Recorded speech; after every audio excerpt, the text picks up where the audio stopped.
ಹರೇ ಕೃಷ್ಣ. ಹರೇ ಕೃಷ್ಣ. ಶುರು ಮಾಡೋಣ. ಪ್ರಭು. ಓಕೆ. ಶ್ರೀ ಚೈತನ್ಯ ಮಹಾಪ್ರಭು ಕಿ ಜಯ. ಸೊ ಇವತ್ತು ವಿಶ್ವಂಬರ ಅಧ್ಯಾಯ 2 ಮುಂದುವರಿಯುತ್ತದೆ. ವಿಶ್ವಂಬರನಿಗೆ ವರ್ಷಗಳು ಕಳೆದವು. ಆದರೆ ಅವನಿಗೆ ಇನ್ನೂ ಮಣ್ಣಿನಲ್ಲಿ ಆಡುವ ಸಂಭ್ರಮ ಕಡಿಮೆಯಾಗಲಿಲ್ಲ. ಶಚೀದೇವಿ ಮನೆಯೊಳಗೆ ಇರು ಎಂದು ಅವನನ್ನು ಮೇಲಿಂದ ಮೇಲೆ ರಮಿಸುತ್ತಿದ್ದರು. ಆದರೂ ಆತ ಮುಗುಳು ನಗುತ್ತಲೇ ಅವರಿಂದ ತಪ್ಪಿಸಿಕೊಳ್ಳುತ್ತಿದ್ದ. ಅವನ ತಂಟೆಯನ್ನು ನೋಡಿ ಶಚೀದೇವಿಯ ಕಣ್ಣುಗಳು ಬಡವಾಗಿ ಹೋದವು. ಅವರು ದೇವರೇ, ಈತನಿಗೆ ಸದ್ಬುದ್ಧಿಯನ್ನು ಕೊಡು ಎಂದು ದಿನಾ ಬೇಡುತ್ತಲೇ ಇದ್ದರು.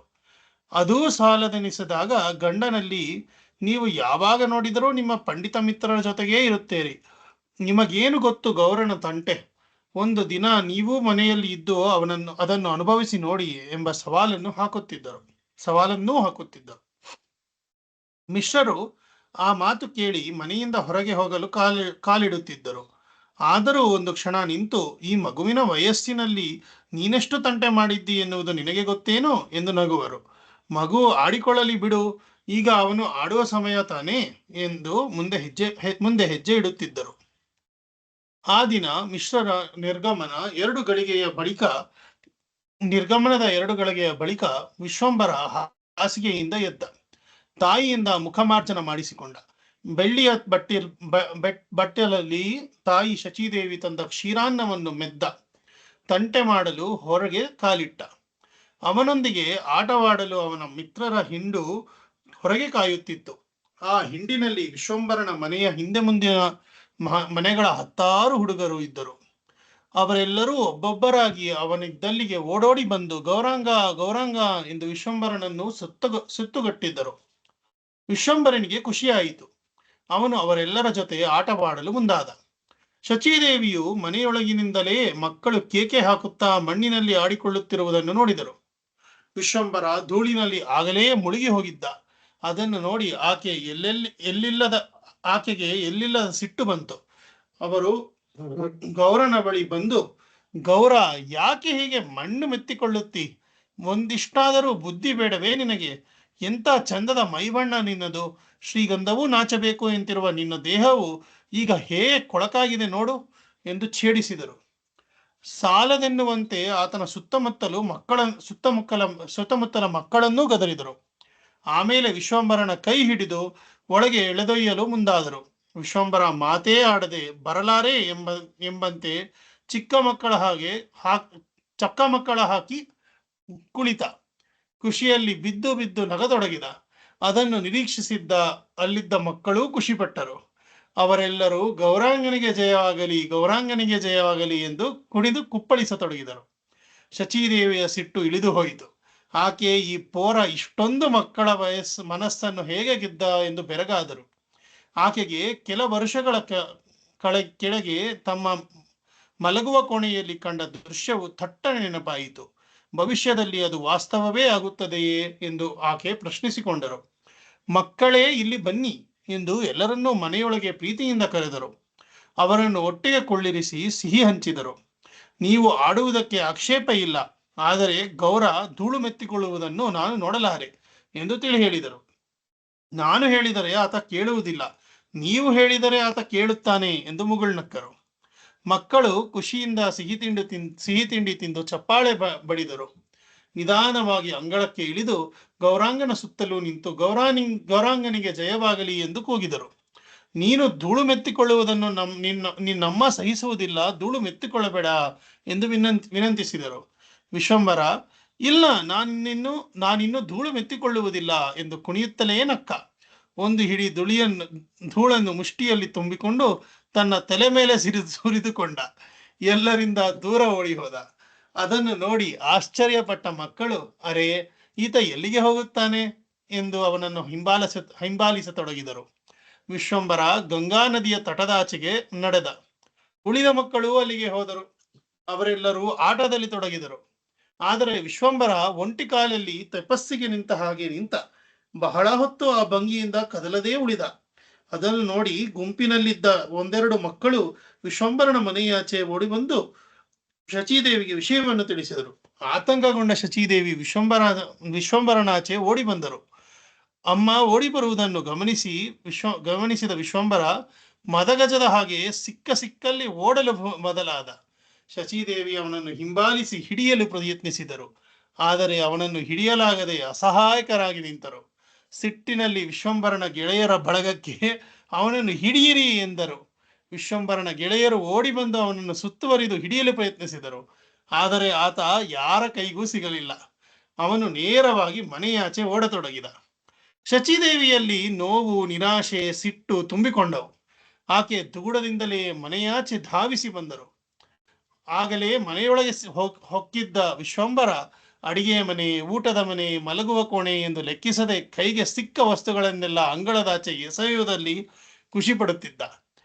ಏನು ಮಾಡುವುದೆಂದು ತಿಳಿಯದಾದ ಶಚೀದೇವಿಯು ಅಂಗಳದಲ್ಲಿ ನಿಂತು ದುಃಖವನ್ನು ತಡೆಯಲಾರದೆ ಬಿಕ್ಕಿ ಬಿಕ್ಕಿ ಅಳತೊಡಗಿದರು. ಅದನ್ನು ನೋಡಿದ ವಿಶ್ವಂಬರನ ಮನಸ್ಸು ಕರಗಿತು. ಆತ ಓಡಿ ಬಂದು ತಾಯಿಯನ್ನು ಅಪ್ಪಿಕೊಂಡ. ಶಚೀದೇವಿಯೂ ಕರಗಿ ಅವನನ್ನು ಅಪ್ಪಿಕೊಂಡು ತಲೆ ನೇವರಿಸುತ್ತಾ ಆನಂದದ ಕಣ್ಣೀರ್ಗೆರೆದರು.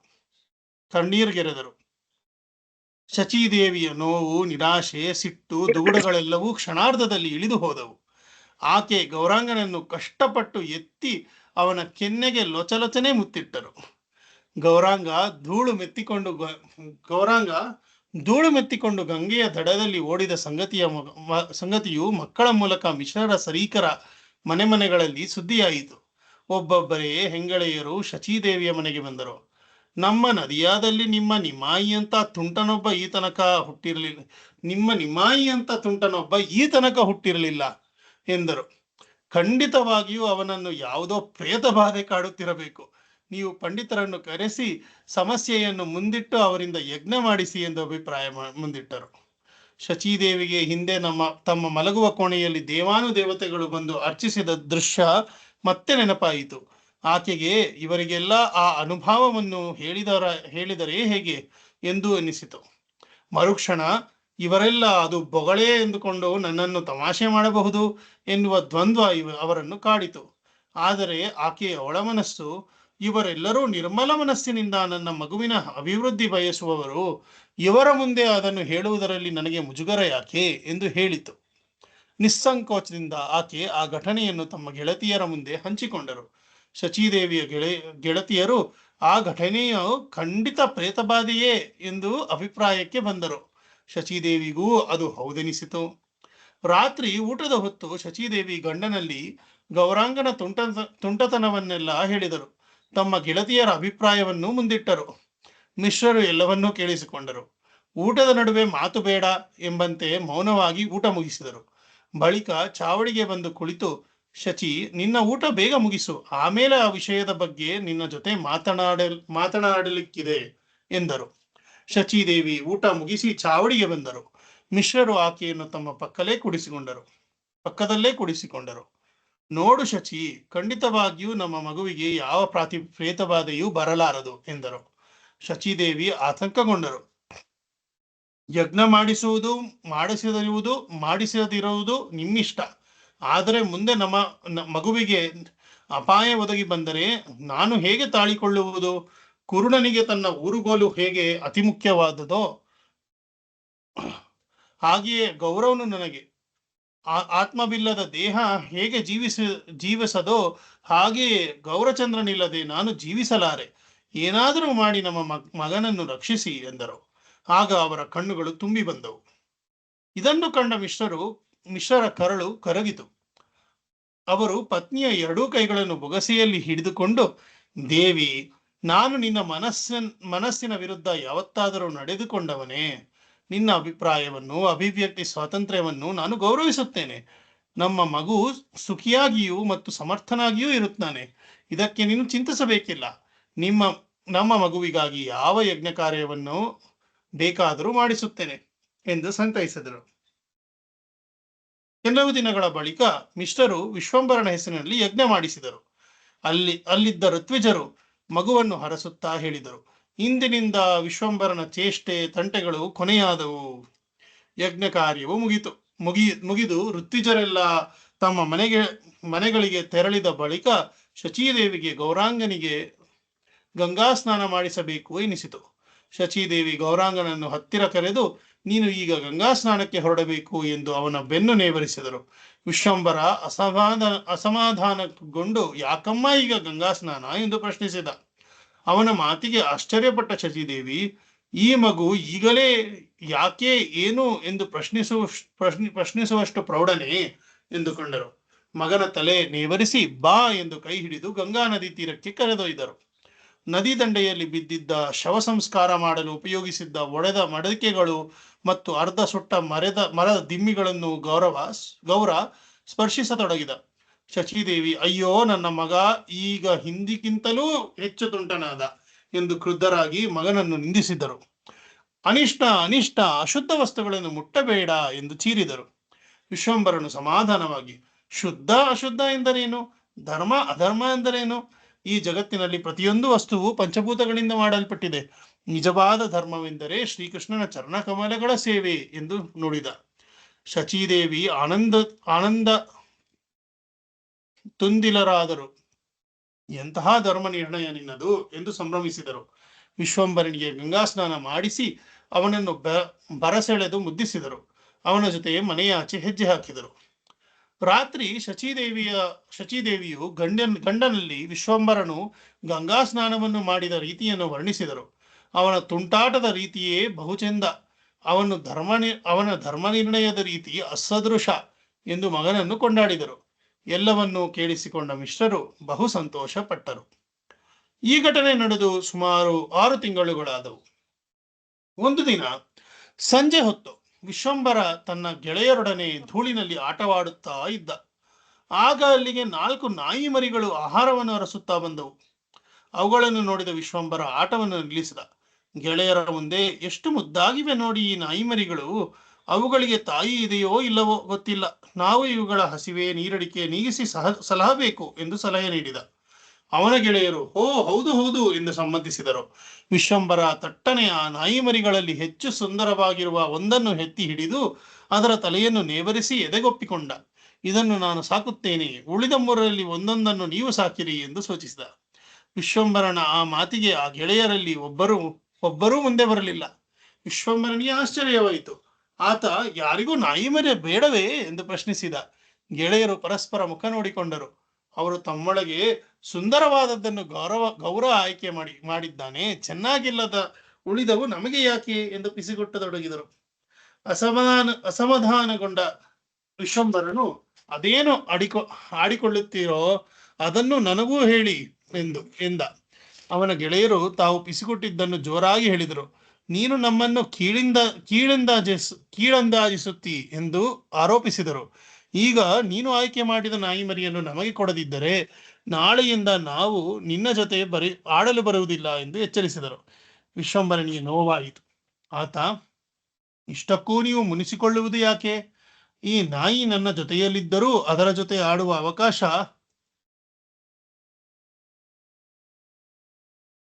ನಿಮಗೆಲ್ಲರಿಗೂ ಇದೆ. ಇದು ನನ್ನೊಬ್ಬನ ಸೊತ್ತಲ್ಲ, ನಮ್ಮೆಲ್ಲರದೂ ಹೌದು ಎಂದು ಬೆನ್ನವಿಸಿದ. ವಿಶ್ವಂಬರನ ಗೆಳೆಯರಿಗೆ ಖುಷಿಯಾಯಿತು. ಅವರೆಲ್ಲರೂ ಮೊದಲಿನ ಉತ್ಸಾಹದಲ್ಲೇ ವಿಶ್ವಂಬರನ ಜೊತೆಗಿರಲು ಒಪ್ಪಿದರು.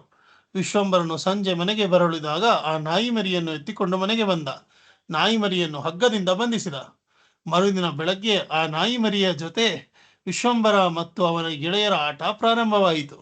ಸ್ವಲ್ಪ ಹೊತ್ತಿನಲ್ಲಿ ಅವರಲ್ಲಿ ವಿನಾಕಾರಣ ಜಗಳವೂ ನಡೆಯಿತು.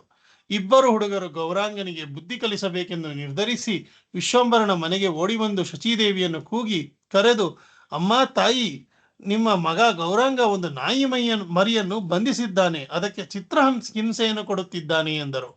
ಶಚೀದೇವಿ, ಅಯ್ಯೋ ದೇವರೇ, ಇದೆಂತ ಬುದ್ಧಿ ಬಂತು ನನ್ನ ಮಗುವಿಗೆ ಎಂದು ಆತಂಕಗೊಂಡು ಓಡುತ್ತಾ ಬಂದರು. ಗೌರ, ಇಲ್ಲಿ ಬಾ ಎಂದು ಮಗನನ್ನು ಹತ್ತಿರ ಕರೆದರು. ಇದೆಂತ ಆಟವೋ ನೀನು ಆಡುತ್ತಿರುವುದು, ನಾಯಿ ಮರಿಯನ್ನು ಹೀಗೆ ಹಿಂಸಿಸುವುದೇ ಎಂದು ಆಕ್ಷೇಪಿಸಿದರು. ನಿಮ್ಮ ತಂದೆ ಪರಮ ಧರ್ಮಿಷ್ಠರು, ಆದರ್ಶ ಬ್ರಾಹ್ಮಣರು, ನೀನಾದರೋ ತದ್ವಿರುದ್ಧ. ಸ್ವತಂತ್ರವಾಗಿ ಓಡಾಡುತ್ತಿದ್ದ ನಾಯಿ ಮರಿಯನ್ನು ಬಂಧಿಸಿ ಅದಕ್ಕೆ ಚಿತ್ರಹಿಂಸೆ ನೀಡುತ್ತಿರುವುದು ತಪ್ಪು. ನೀನು ದಿನವೆಲ್ಲ ಧೂಳಿನಲ್ಲಿ ಆಡಿರುವೆ, ನಾಯಿ ಮರಿಯನ್ನು ಮುಟ್ಟಿರುವೆ, ಅದಕ್ಕೆ ಈಗ ನೀನು ಗಂಗಾ ಸ್ನಾನ ಮಾಡಬೇಕು ಎಂದು ಬುದ್ಧಿ ಮಾತನ್ನು ಆಡಿದರು. ವಿಶ್ವಂಬರನು ಆಯ್ತು ತಾಯೇ ಎಂದು ಒಪ್ಪಿದ. ನಾನು ಗಂಗಾ ಸ್ನಾನ ಮಾಡಿ ಬರುವ ತನಕ ಈ ನಾಯಿ ಮರಿಯನ್ನು ಜೋಪಾನವಾಗಿ ನೀನು ಕಾಯ್ದುಕೊಂಡಿರಬೇಕು ಎಂದು ಷರತ್ತನ್ನು ಮುಂದಿಟ್ಟು ತಾಯಿಗೆ ನಾಯಿ ಮರಿಯನ್ನು ಒಪ್ಪಿಸಿ ಗಂಗಾ ನದಿಯಾಚೆ ಬಿರಬಿರನೆ ಹೆಜ್ಜೆ ಹಾಕಿದ. ಮಗ ಸರಿದಾರಿಗೆ ಬಂದ ಎಂದು ಶಚೀದೇವಿಗೆ ಸಂತೋಷವಾಯಿತು. ಆಕೆ ಪ್ರೀತಿಯಿಂದ ನಾಯಿ ಮರಿಯ ಮೈದಡವಿ, ಪಾಪ ಎಷ್ಟು ನೋವು ಅನುಭವಿಸ್ತೋ ಏನೋ, ಅದರ ಪಾಡಿಗೆ ಅದಿರಲಿ, ತನ್ನ ತಾಯಿಯ ಬಳಿಗೆ ಹೋಗಲಿ ಎಂದು ಅದನ್ನು ಹಗ್ಗದಿಂದ ಬಿಡುಗಡೆಗೊಳಿಸಿದರು. ಗಂಗಾ ಸ್ನಾನ ಮುಗಿಸಿ ಮನೆಗೆ ಬಂದ ವಿಶ್ವಂಬರನಿಗೆ ತಾನು ಕಟ್ಟಿಹಾಕಿದ್ದ ಸ್ಥಳದಲ್ಲಿ ನಾಯಿ ಮರಿ ಇಲ್ಲದಿರುವುದು ಕಂಡಿತು. ಅವನು ಅಮ್ಮನಿದ್ದೆಡೆಗೆ ಓಡಿ ಬಂದು ನಾಯಿ ಮರಿಯಲ್ಲಿ ಎಂದು ಪ್ರಶ್ನಿಸಿದ. ಶಚೀದೇವಿ ಮೌನವೇ ಮಾತಾಗಿ ನಿಂತರು. ವಿಶ್ವಂಬರನಿಗೆ ಗುಮಾನಿ ಬಂತು. ಆತ ಇದು ನಿನ್ನ ಕೆಲಸವೇ ಎಂದು ಆಳಹತ್ತಿದ. ಶಚೀದೇವಿಗೆ ಕೃತಕವಲ್ಲದ ಮಗನ ಅಳುವನ್ನು ನೋಡಿ ಕರುಣೆ ಬಂತು. ಆಕೆ, ನಾಯಿ ಮರಿ ಹಗ್ಗ ಕಡಿದು ಅದರ ಪಾಡಿಗೆ ಹೋಗಿರಬಹುದು, ನಿನ್ನನ್ನು ಅರಸಿ ಅದು ಮತ್ತೆ ಬರಲೂಬಹುದು. ನಾನು ಇನ್ನು ಮುಂದೆ ಖಂಡಿತ ಅದರ ತಂಟೆಗೆ ಬರುವುದಿಲ್ಲ ಎಂದು ಆಶ್ವಾಸನೆ ನೀಡಿದರು. ವಿಶ್ವಂಬರನನ್ನು ಅಪ್ಪಿ ಮುದ್ದಾಡಿದರು. ಅದೂ ಸಾಲದೆಂದು ಅವನನ್ನು ಇನ್ನಷ್ಟು ಸಂತೈಸಲಿಕ್ಕಾಗಿ, ಈಗ ನಿನಗೆ ಸಂದೇಶ, ಮೋದಕ, ಕದಲಕ ಮೊದಲಾದವನ್ನು ಮಾಡಿಕೊಡುತ್ತೇನೆ. ದಮ್ಮಯ್ಯ, ಅಳು ನಿಲ್ಲಿಸು ಎಂದರು. ವಿಶ್ವಂಬರ ಅಮ್ಮನನ್ನು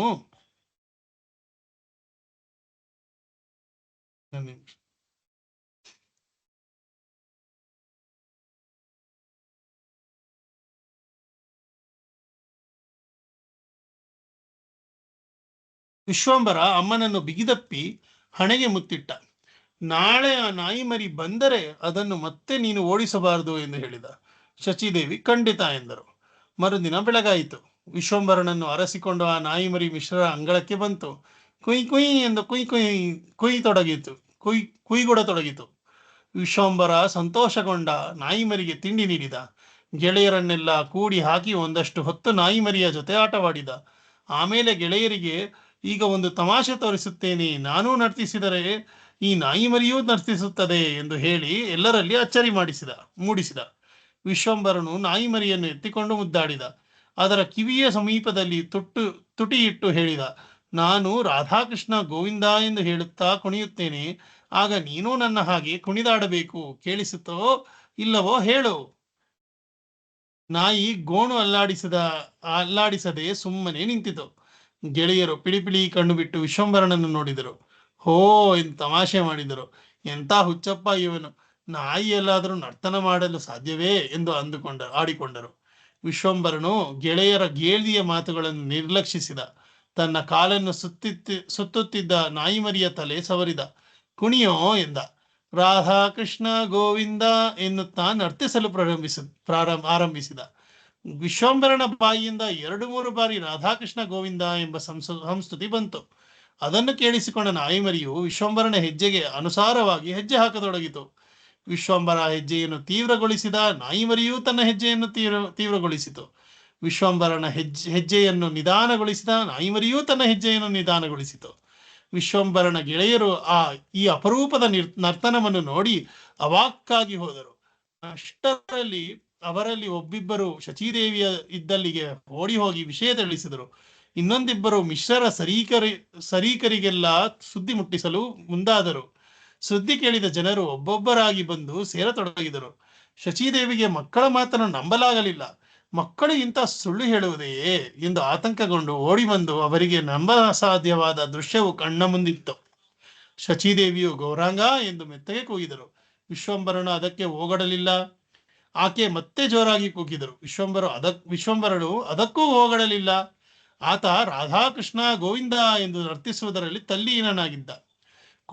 ಕುಣಿದು ವಿಶ್ವಂಬರನಿಗೆ ದಣಿವಾಯಿತು. ಆತ ನಿಧಾನವಾಗಿ ಭಾವಾವೇಶದಿಂದ ಹೊರಬಂದು ನರ್ತನವನ್ನು ನಿಲ್ಲಿಸಿದ. ಭಾವಾವೇಶಕ್ಕೆ ಒಳಗಾಗಿ ಕುಣಿಯುತ್ತಿದ್ದ ಆ ನಾಯಿ ಮರಿಯು ಕುಣಿಯುವುದನ್ನು ನಿಲ್ಲಿಸಿತು. ನೆಲಕ್ಕೊರಗಿ ಪ್ರಾಣ ಬಿಟ್ಟಿತು. ವಿಶ್ವಂಬರನು ನಾಯಿ ಮರಿಯಾಚೆ ಬಂದ. ಚಿಟಿಕೆ ಹೊಡೆದು ಏಳು ಮರಿ ಎಂದು ಪ್ರೀತಿಯಿಂದ ಕರೆದ. ನಾಯಿ ಮರಿ ಪ್ರತಿಕ್ರಿಯೆ ತೋರಿಸದಿದ್ದುದನ್ನು ನೋಡಿ ಅವನಿಗೆ ಆತಂಕವಾಯಿತು. ಆತ ನಾಯಿ ಮರಿಯನ್ನು ಕೈಗೆತ್ತಿಕೊಂಡು ಅದರ ತಲೆಯನ್ನು ನೇವರಿಸಲು ಮುಂದಾದ. ಅಷ್ಟರಲ್ಲಿ ನಾಯಿ ಮರಿಯ ತಲೆ ನಿಧಾನವಾಗಿ ಎಡಕ್ಕೆ ವಾಲಿತು. ವಿಶ್ವಂಬರನು ನಿರ್ಲಿಪ್ತನಾಗಿ ನಾಯಿ ಮರಿಯನ್ನು ನೆಲದ ಮೇಲಿಟ್ಟ. ಸ್ವಗತವಾಗಿ ಕೃಷ್ಣ ನಿನ್ನನ್ನು ವೈಕುಂಠಕ್ಕೆ ಕರೆಸಿಕೊಂಡ. ಈ ಲೋಕದ ಸಂಕಷ್ಟಗಳಿಂದ ನೀನು ಪಾರಾದೆ ಎಂದ. ಒಂದು ಮಧ್ಯಾಹ್ನದ ಹೊತ್ತು ಶಚೀದೇವಿ ಗಂಡನ ಹತ್ತಿರ ಕುಳಿತು ಗಂಭೀರವಾಗಿ, ನಾನು ನಿಮಗೆ ಒಂದು ಪ್ರಶ್ನೆ ಕೇಳಬೇಕೆಂದಿದ್ದೇನೆ. ನೀವು ಉತ್ತರಿಸುವುದಾದರೆ ಮಾತ್ರ ಪ್ರಶ್ನಿಸುತ್ತೇನೆ ಎಂದರು. ಮಿಶ್ರರು, ದೇವಿ, ನೀನು ಯಾವ ಪ್ರಶ್ನೆ ಕೇಳಿ ನನ್ನನ್ನು ಕೆಳಕ್ಕೆ ಕೆಡುತ್ತೀಯೋ ಎಂದು ನನಗೆ ಭಯವಾಗುತ್ತದೆ.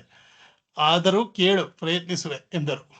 ಶಚೀದೇವಿ, ಗೌರಾಂಗ ನಿಮಗೆ ಹೇಗೆ ಕಾಣಿಸುತ್ತಾನೆ ಎಂದು ಕೇಳಿದರು. ಅಯ್ಯೋ ದೇವರೇ, ಇದೆಂತ ಪ್ರಶ್ನೆ?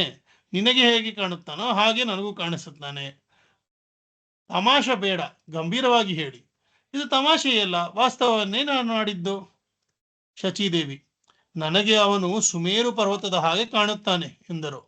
ನಿಮಗೆ ಅವನು ಹೇಗೆ ಕಾಣುತ್ತಾನೆ ಎಂದು ಪ್ರಶ್ನಿಸಿದರು. ಮಿಶ್ರರು ಮುಗುಳು ನಗುತ್ತಾ ಪತ್ನಿಯನ್ನು ಅಭಿನಂದಿಸಿದರು. ಶಭಾಸ್, ನಿನ್ನ ಕಲ್ಪನೆ ಅದ್ಭುತ. ನೀನು ಸುಮೇರು ಪರ್ವತವನ್ನು ಯಾವಾಗ ನೋಡಿದ್ದೆ ಎನ್ನುವುದು ನನಗೆ ಗೊತ್ತಿಲ್ಲ. ಮತ್ತೆ ಈ ಹೋಲಿಕೆ ಹೇಗೆ ಬಂತು ಎಂಬ ಕುತೂಹಲ ತೋರಿಸಿದರು. ಶಚೀದೇವಿ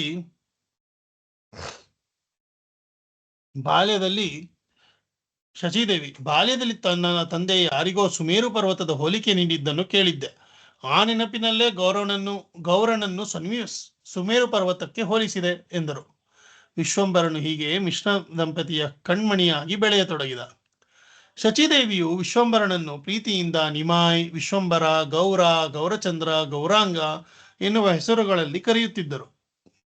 ಯಾವ ಹೆಸರಿನಲ್ಲಿ ಕರೆದರೂ ವಿಶ್ವಂಬರನಿಗೆ ಓಗಡುವುದರಲ್ಲಿ ಆಸಕ್ತಿ ಇರಲಿಲ್ಲ.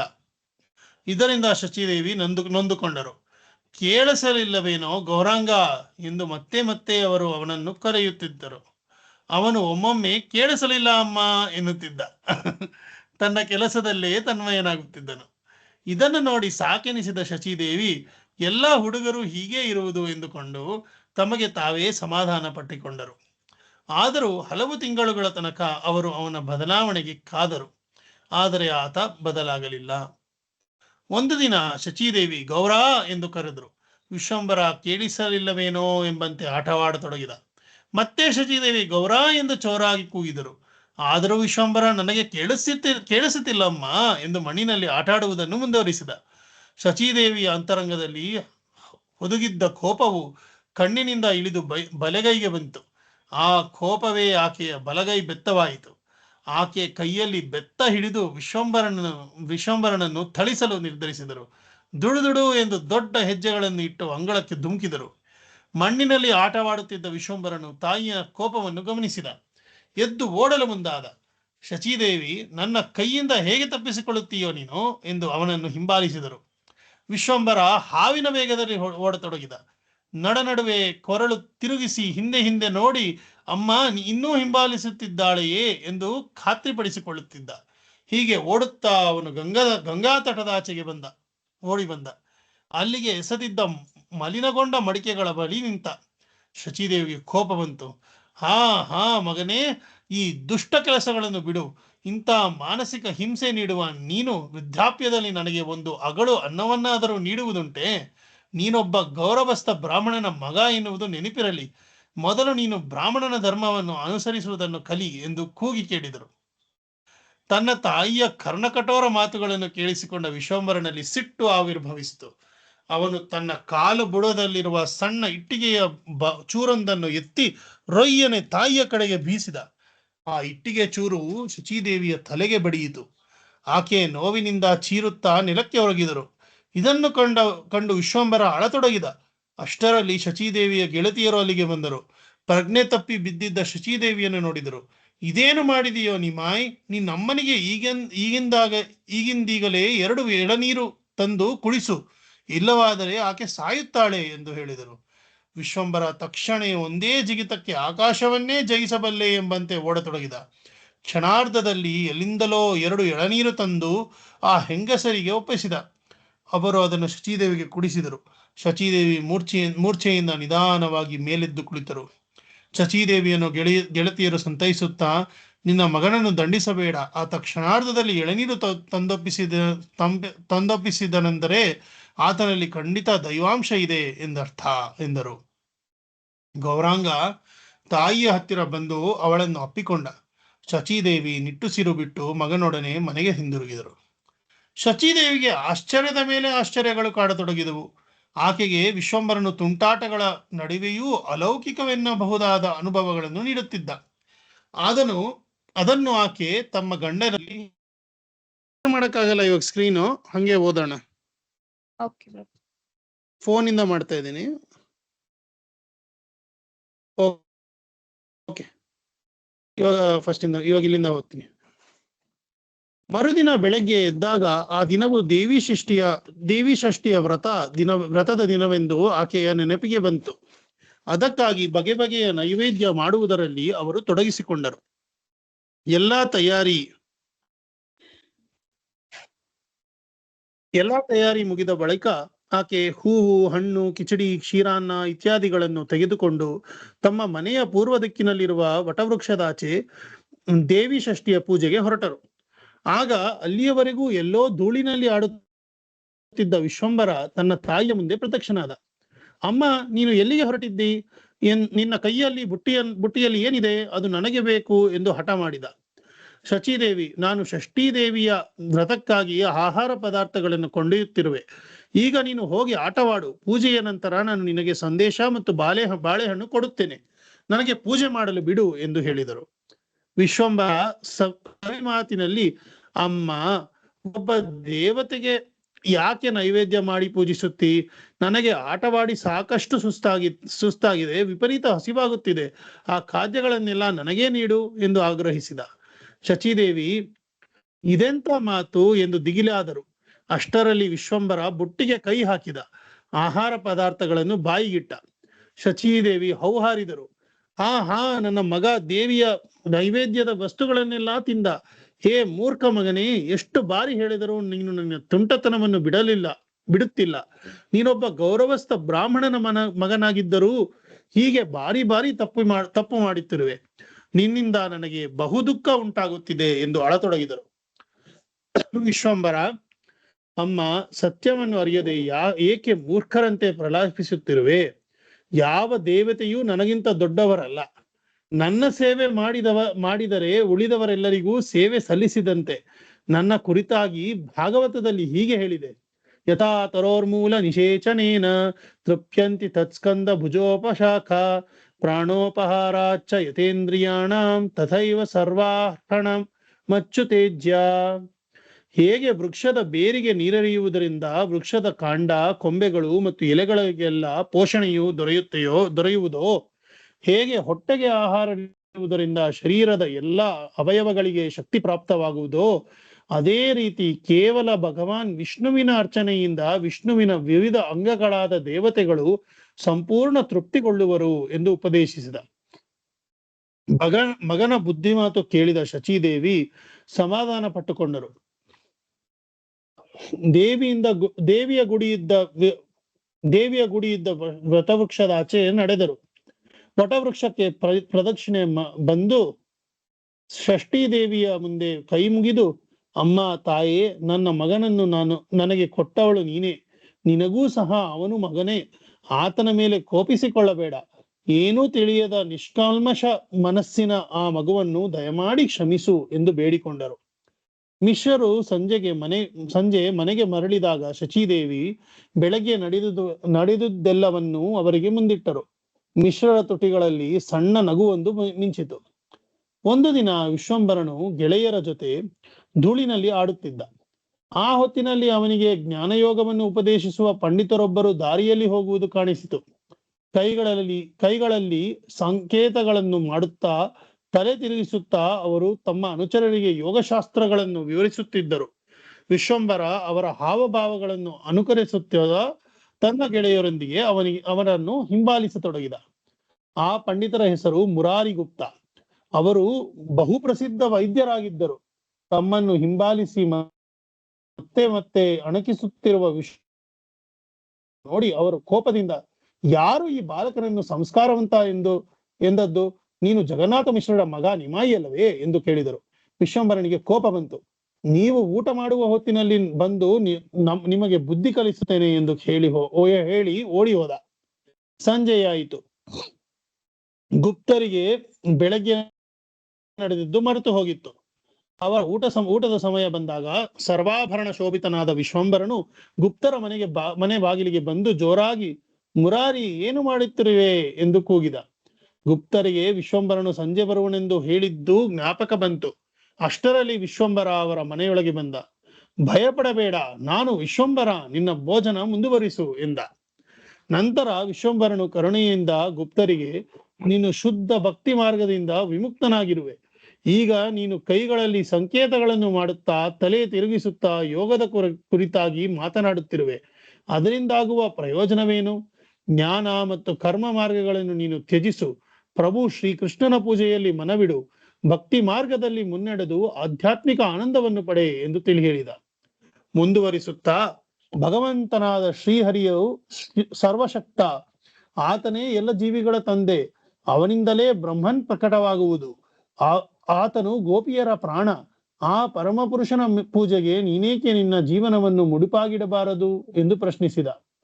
ಇಷ್ಟು ಹೇಳಿದ ವಿಶ್ವಂಬರನು ಮುರಾರಿಯವರಿಗೆ ಕಾಣದಾದ. ವಿಶ್ವಂಬರನ ಉಪದೇಶಗಳನ್ನು ಕೇಳಿದ ಗುಪ್ತರ ಕಣ್ತೆರೆಯಿತು. ಅವರ ಮನಃಪಟಲದಲ್ಲಿ ಸತ್ಯವು ಗೋಚರವಾಯಿತು.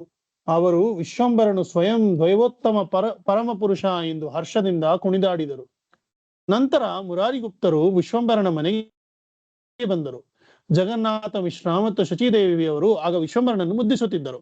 ಗುಪ್ತರನ್ನು ನೋಡಿದ ಮಿಶ್ರರು, ಹೇ ಮುನಿಯೇ, ಏನಾಯಿತು? ನೀವು ಸ್ವರ್ಗಲೋಕದ ದೇವತೆಗಳಿಗೆ ಸಮಾನರಾದವರು. ನಮ್ಮನ್ನು ಹರಸಿ ನಮ್ಮ ಮಗ ನಿಮಗೆ ಏನಾದರೂ ತೊಂದರೆ ಕೊಟ್ಟನೆ? ಅವನಿಗೆ ಶುಭವಾಗಲೆಂದು ದಯವಿಟ್ಟು ಆಶೀರ್ವದಿಸಿ ಎಂದು ಬೇಡಿಕೊಂಡರು. ಗುಪ್ತರಿಗೆ ಪ್ರಣಾಮ ಮಾಡಿದರು. ನಗುತ್ತಾ ಮುರಾರಿಗುಪ್ತರು, ನಿಮ್ಮ ಮಗ ವಿಶ್ವಂಬರನು ಎಲ್ಲ ದೇವತೆಗಳ ಒಡೆಯ, ಸ್ವಯಂ ಭಗವಂತ. ಭವಿಷ್ಯದಲ್ಲಿ ನಿಮಗೆ ಅವನ ಬಗೆಗಿನ ಸತ್ಯದ ಅರಿವಾಗುತ್ತದೆ. ನಿಮ್ಮಷ್ಟು ಅದೃಷ್ಟವಂತರು ಯಾರೂ ಇಲ್ಲ ಎಂದು ಹೇಳಿ ಅವಸರವಾಗಿ ಹೊರ ನಡೆದರು. ಬಳಿಕ ಅವರು ಅದ್ವೈತ ಆಚಾರ್ಯರ ಮನೆಗೆ ಹೋಗಿ ಆಚಾರ್ಯರ ಪಾದಗಳಿಗೆ ಸಾಷ್ಟಾಂಗ ನಮಸ್ಕರಿಸುತ್ತಾ, ಹೇ ಆಚಾರ್ಯರೇ, ವೈಷ್ಣವರ ಪಾಲಿಗೆ ನೀವು ಕಲ್ಪವೃಕ್ಷ. ಇಂದು ನಾನೊಂದು ಮಹಾವಿಸ್ಮಯವನ್ನು ಕಂಡೆ. ಜಗನ್ನಾಥ ಮಿಶ್ರರ ಮಗ ವಿಶ್ವಂಬರ ನಿಮಾಯಿ ಪಂಡಿತನು ದೇವೋತ್ತಮ ಪರಮಪುರುಷ ಎನ್ನುವುದನ್ನು ನಾನು ಕಂಡುಕೊಂಡೆ ಎಂದು ಹೇಳಿದರು. ಅದ್ವೈತ ಆಚಾರ್ಯರು ಬಹುಖುಷಿಯಿಂದ, ನೀವು ಹೇಳಿದ್ದು ಸತ್ಯ. ವಿಶ್ವಂಬರನೇ ದೇವೋತ್ತಮ ಪರಮಪುರುಷ, ಭಾಗ್ಯ ದೇವತೆಯ ಆವಾಸ ಸ್ಥಾನ ಎಂದು ಹೇಳಿ ಗುಪ್ತರನ್ನು ತೃಪ್ತಿಪಡಿಸಿದರು. ಹೀಗೆ ಆ ಇಬ್ಬರೂ ಮಹಾಪುರುಷರು ವಿಶ್ವಂಬರನ ಗುಣಗಾನ ಮಾಡುತ್ತಾ ಪರಮಾನಂದವನ್ನು ಅನುಭವಿಸಿದರು. ಇಲ್ಲಿಗೆ ನಿಲ್ಸೋಣ. ಎರಡನೇ ಅಧ್ಯಾಯ ಮುಗೀತು. ವಿಶ್ವಂಬರನ ಬಾಲ್ಯ ಲೀಲೆಗಳು ಮುಗೀತು. ಮುಂದಿನ ವಾರ ಮೂರನೇ ಅಧ್ಯಾಯಕ್ಕೆ ಹೋಗೋಣ. ವಿಶ್ವಂಬರನ ಸನ್ಯಾಸ, ವಿಶ್ವಂಬರನ ವಿದ್ಯಾಭ್ಯಾಸ, ಎರಡು. ವಿಶ್ವರೂಪನ ಸನ್ಯಾಸ, ವಿಶ್ವಂಬರನ ವಿದ್ಯಾಭ್ಯಾಸ. ಇದು ಮುಂದಿನ ವಾರ. ಓಕೆನಾ? ನಿಲ್ಸೋಣ. ಥ್ಯಾಂಕ್ ಯು ಪ್ರಭುಜಿ. ಹರೇ ಕೃಷ್ಣ ಪ್ರಭುಜಿ. ಹರೇ ಹರೇ ಕೃಷ್ಣ. ಕೃಷ್ಣ ಪ್ರಭುಜಿ. ಹರೇ ಕೃಷ್ಣ. ಹರೇ ಕೃಷ್ಣ ಪ್ರಭುಜಿ. ಹರೇ ಕೃಷ್ಣ. ಹರೇ ಕೃಷ್ಣ ಪ್ರಭು. ಹರೇ ಕೃಷ್ಣ.